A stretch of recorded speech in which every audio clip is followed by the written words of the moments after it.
আরে আরে আমি রং মাখবো না, ছেড়ে দে রে, আমায় ভূত করে দিলি। আর সবাই ভূত হয়ে গেছে, কিভাবে রং আরে আমার ছোট্ট বন্ধুরা, এই দেখো দুর্গা কত সুন্দর এখানে রং খেলা হবে তাই রং সাজিয়ে রেখেছে। আর এখন হলো সকালবেলা, দুর্গার স্বামী ভীম তো এখন ঘুমিয়ে আছে। চলো তাহলে আজকের গল্পটি না টেনে দেখতে থাকো। আরে আরে, এ তো দেখছি সকাল হয়ে গেছে, আমি এখনো ঘুমিয়ে আছি। এ কি, সবাই তো উঠে চলে গেছে, আজকে কি আমি লেট করে উঠলাম নাকি রে বাবা? ওরে বাবা, অনেক সকাল। ও ওরে বাবা, আমার তো খুবই হাই পাচ্ছে, ঘুম পেয়েছেও। ওইদিকে সোহানারও তো এখানে নেই দেখছি, বাড়িতে কি কেউ নেই?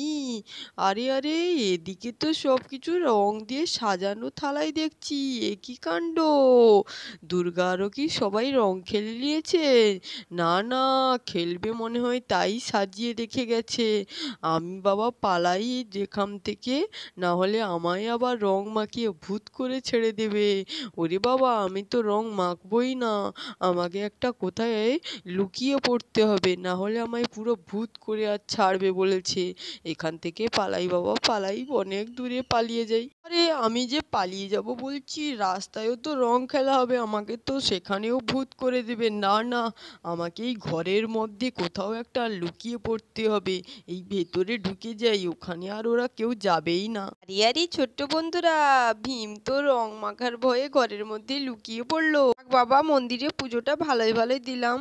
এই দেখো বন্ধুরা, দুর্গাদের বাড়িতে বর্ষা বৃষ্টিরা তো সবাই মিলে আজ রং খেলার জন্য ম্যাচিং করে ড্রেস পরেছে। আরে আরে বৌদি, আমরা তো সর্বপ্রথম ওইখানে দিয়ে রাধা মাধবের পুজোটা দিয়ে চলে এলাম, না হলে তো খুবই ভিড় হতো, আমরা আর পারতামই না। তা বাদে সকাল সকাল ওখানে কাজটা করে নিয়েছি, মন্দিরে পুজো দিয়ে দিয়েছি। এরপর তো বাড়িতে কত সুন্দর করে সাজিয়ে গিয়েছিলাম, এখানেও তো পুজো করব, তারপরে রং খেলা আছে, অনেক কিছু ব্যাপার। বলো, সবাই এলে তো রং খেলাটা শুরু করব, বলো। আরে হ্যাঁ হ্যাঁ পিপি, সবাই কখন আসবে বলো তো? আমার তো আর ভালো লাগছে না, কখন যে রংটা খেলবো, কখন থেকে সেজে গুজে দাঁড়িয়ে আছি, সাদা সাদা সব জামা পরেছি। রুনুদেরও আজ বলেছিলাম তো, ওরা বলেছিল পুরনো জামা পরবে, কে জানে কি পরে আসবে, এখনো তো এলোই না ওরা এখনো। আরে আরে, আমি তো আজকে আমার এক বান্ধবীকেও ডেকেছি, আমাদের বাড়িতে রং খেলা হবে, ওকে বলেছি আসতে, তাহলে ও আমাদের সঙ্গে রং খেলবে। দেখছি তো ও তো এখনো এলো না, টুম্পা কখন আসবে কে জানে, বলেছিলাম তাড়াতাড়ি আসতে, এলোই না। আরে সে না হয় টুম্পা এলো না, এদিকে দেখো না, চাপা দিয়ে আর ওইদিকে রুনুর মা, দুজনকেই তো কত সকাল সকাল আসতে বললাম, ওরাও এখনো এলো না। কখন আমরা রং খেলা শুরু করব বলো তো? ভালো লাগে না। দূর বাবা, আমার তো একদম ভালো লাগছে না, রাস্তাঘাটে কেউ এখনো রং খেলা শুরু করেনি, আমার বাড়িতেও রং খেলা শুরু হয়নি, আমার একদম ভালো লাগছে না, আমার তো রং খেলতে ইচ্ছে করছে না গো বাপু, রংটা একটু খেলো না তোমরা, আমি রং খেলবো, শুধু সাজিয়ে রেখে দিয়েছে, কখন খেলবে কে জানে। আরে আরে গোলু মহারাজ, আর একটু ওয়েট করে যাও, সবাই মিলে তো সবার সঙ্গে রং খেলতে খুবই মজা লাগবে, বলো। আর এদিকে টুম্পাও চলে এলো। আরে আরে, আমার তো একটু আসতে লেট হয়ে গেল, ক্ষমা করে দে, রাস্তাঘাটে খুবই ভিড় ছিল তো তাই আসতে একটু লেট হয়ে গেছে। ও ঠিক আছে, বল। আরে হ্যাঁ হ্যাঁ টুম্পা আন্টি, আমাদের তো এখনো রং খেলা শুরুই হয়নি, আমার বান্ধবীরা এলেই তো হবে। আরে আরে চল চল, তাড়াতাড়ি চল, বকবে আন্টিরা, আমরা এমনিতেই লেট করে সব সময় আসি। আন্টি, আমরা কিন্তু চলে এসছি, আর বকো না গো, ওর লেট হয়ে গেছে। আরে হ্যাঁ হ্যাঁ, তোরা তো আসবি আমি লেট করে জানি, কিন্তু তোর মারা কোথায় রে, কখন আসবে রে? হ্যাঁ হ্যাঁ আন্টি, আমরা তো একই সঙ্গে এসছি, আমরা দৌড়ে তোমাদের বাড়িতে ঢুকে গেছি, মারাও আসছে। হ্যাঁ চলে এসছি, আপা আর রুনুর মাও চলে এসছে, সবাই তো এখানে চলে এসছে, এবার রং খেলা শুরু। বলো হ্যাপি হোলি, সবাইকে খুব আনন্দের কথা। হ্যাপি হোলি, রং মাখা শুরু করে দাও। বাবা খুবই সুন্দর, রংগুলো কিন্তু ভালোই লেগেছে, বলো আমাদের খেলা। তুমি সবাইকে রং মাখিয়ে পুরো ভূত করে দেবো। আরে আরে সোহানা, একটু রং মাখো না, আরে আরে চাপা দিয়ে আমি তোমাকে সব রং মাখিয়ে দেবো। টিয়ারে টিয়া, তোর টাকুতে আমি কতগুলো আজ রং মাখিয়ে দেবো দেখবি। আরে কিরে কিরে রুরু, এইভাবে মাটিতে শুয়ে পড়েছিস কেন রে? আরে আরে খুবই হাসি পাচ্ছে, তাই তো। দাঁড়া দাঁড়া, তোকে একটু ভালো করে রংটা দিয়ে দিই, শুয়ে আছিস না, যখন। না, নে নে, আরে কত না, রং না, নিবি না। নে। তোকে তো আমি পুরো গোলাপি ভূত বানিয়ে ছাড়বো, পুরো গোলাপি ভূত। কি করবি এবার, কোথায় পালাবি রে? দেখ কি করি, দেখ। খুব ভালো লাগছে। আমার মুখে এতগুলো রং দিয়েছো তো, দেখো এই রং নিয়ে আমি তোমার মুখে কি করি। তোমাকেও আমি ভূত বানিয়ে ছাড়বো, দেখো না কি করি। এবার তোমার মজা দেখাবো, মজা। দুর্গা, তোকে তো আমি আজকে ছাড়বই না। গোলুটা এমনি এমনি বসে আছে, যাই যাই গোলুটাকে একটু আমি আস্তে করে রং দিয়ে দিই। হ্যাপি হোলি গোলু।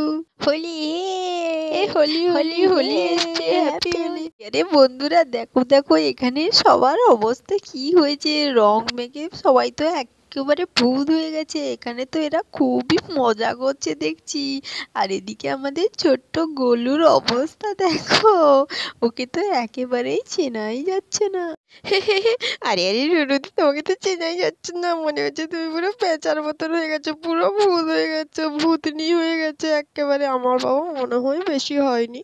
বোকা, যে নিজেকে চিনতে পারছে না সে আমাকে বলবে আমাকে সুন্দর লাগছে। তোকে তো পুরো টাকলো লাগছে। আর এদিকে বর্ষা দিদি আর বৃষ্টি দিদির মুখগুলো দেখ কিরকম, আমি তো চিনতেই পারছি না। ওরে বাবা, সবার কি অবস্থা হয়েছে, কত কত রং মেখেছে। তোরা তো অল্প অল্প রং মেখেছিস, আর আমি ছোট বলে আমাকে সবাই মিলে একেবারে ভূত করেছিস। আরে আরে, আমরা তো সবাই মিলে এখানে খুবই মজা করছি, কিন্তু আমার বাবা কোথায়? বাবাকে তো কোথাও খুঁজে পাচ্ছি না। বাবা তো আমাদের রঙও মাখায়নি, আমরাও বাবাকে একেবারে রং মাখাইনি। কোথায় গেল বাবা, দেখছি না তো। হ্যাঁ হ্যাঁ, ও মা, বাবা কোথায়? ও কোথাও খুঁজে পাচ্ছি না তো। বাবাকে তো রঙই মাখাইনি, আর আমাদেরও মাখাইনি। আরে হিয়া, ঠিক কথা বলেছিস। আমিও এসছি যখন থেকে, তখন থেকে তো তোর বাবাকে দেখছি না। আরে দুর্গা, ভীম কোথায়? ভীমকে তো কোথাও খুঁজে পাচ্ছি না, ওকে তো একটু রং মাখাবো। আরে হ্যাঁ গো দিদি, আমাদের তো একেবারেই মাথায় নেই। পুজো দিতে গিয়েছিলাম তখন তো ঘুমিয়েছিল, তারপর এসে তো আর একেবারেই মনে নেই। এ ভয়ে মনে হয় বেচারা কোথায় লুকিয়ে গেছে, রং মাখবে না তাই মনে হচ্ছে। আরে হ্যাঁ, ঠিক বলেছ চাপা আন্টি, আমার তো মনে পড়েছে, বাবা তো রং মাখবে না তাই বলেছিল। আরে তাহলে তো আঙ্কেলকে ধরে নিয়ে সেখানে রং মাখাবো। আরে সবাই খোঁজাখুঁজি শুরু করে দাও, আঙ্কেলকে রং মাখাবো বেশি করে, তারপর বাড়ি যাব। না না, মনে হয় বাড়ির বাইরে কোথাও যাবে না, আমার মনে হচ্ছে বাড়ির ভেতরে কোথাও একটা লুকিয়ে আছে। আরে আমার তো মনে হচ্ছে আমি জানি কোথায় লুকিয়ে আছে, একটু সত্য দেখি উঁকি মেরে। ও, আমি তো দেখতে পেয়ে গেছি, ঘরের ভেতরে চুপটি মেরে বসে আছে, দেখ টেনে বার করবো সবাই। আরে আরে, আঙ্কেল ভয় পেয়ে গেছে তাই লুকিয়ে আছে, বার করো আঙ্কেলকে রং মাখাবো বেশি। দেখো দেখো, রঙের জল নিয়ে এসছি, এখানেই চোবাবো ভীমকে। ধরে নিয়ে আসো সবাই মিলে, টানাটানি করে বার করে নিয়ে আসো কতগুলো রঙের জল। ওকে তো আজকে সবাই মিলে ভূত করে ছাড়বো। বার করো ওকে, বার করো। আরে বাবা, আমি অনেক রং মেখেছি, আমি আর মাখবো না, ওইদিকে পালাই পালাই। আরে আরে, আমি একা কিভাবে টানাটানি করে বার করবো? ও তো ওই দিকে চুপটি করে শুয়ে আছে, দেখো দেখো চুপ করে। আরে শোনা, তুমি তো চুপি চুপি যাবে, গিয়ে আস্তে করে পাটা ধরে টেনে বার করবি। আরে হ্যাঁ হ্যাঁ, দাঁড়াও দাঁড়াও, যাচ্ছি, আমি ধরবো ওকে। আরে আরে আরে, ছেড়ে দে ছেড়ে দে ছেড়ে দে, আমি রং মাখবো না। কেন? তোকে তো আজকে সবাই মিলে ভূত করবো রে। না, আমাকে ছেড়ে দে। ওরে বাবা, আমায় রঙে ফেলে দিয়েছে, আমাকে একেবারে রং করে দিয়ে। আর দিস না, আর দিস না রে রং। আরে সবাই এসো এসো, রঙের জল সব ওর ওপরে ঢালো, যত ইচ্ছে রঙের জল নিয়ে দাও। ওকে রঙে আজকে ভূত বানিয়ে ছাড়বো সবাই। আরে সবাই মিলে আমায় ভূত করে ছেড়ে দিলি রে। ঠিক হয়েছে ঠিক হয়েছে, আমরাও ভূত হয়েছি, তোকেও ভূত করবো না। রং মাখি না, রঙের দিনে রং মাখি না। হ্যাপি হোলি। ঠিক করেছে ঠিক করেছে, লুকিয়ে থাকবে কেন, বেশ করেছে, রং দিয়েছে। আমায় আমায় এভাবে সবাই রং দিয়ে ভূত করলি তো, দেখ এবার সবাইকে এই রঙের জল ছুঁড়ে ছুঁড়ে মারবো, তোদেরও ভূত করবো। না না না না, আর দিস না রে, দিস না রে আঙ্কেল, ওদের রং ছুঁড়ে মারো, আর আমি যাচ্ছি ওই রঙের গোলাতে, আমি নিজেই পড়ে যাবো। ইয়া, হ্যাপি হোলি। আমার নিজেকে নিজে বলছি, খুব মজা হচ্ছে এখানে। সবাইকে জানাই শুভ দোল পূর্ণিমা, হ্যাপি হোলি। আরে আরে ছোট্ট বন্ধুরা, তাহলে তোমাদের আজকের পর্বটি কেমন লাগলো? সবাই তো এখানে রং মেখে পুরো ভূত হয়ে গেছে। আর এরকম ভিডিও চাইলে তাহলে চ্যানেলটিকে সাবস্ক্রাইব করো। আজকের মতন টাটা, দেখা হবে একটি নতুন পর্বে।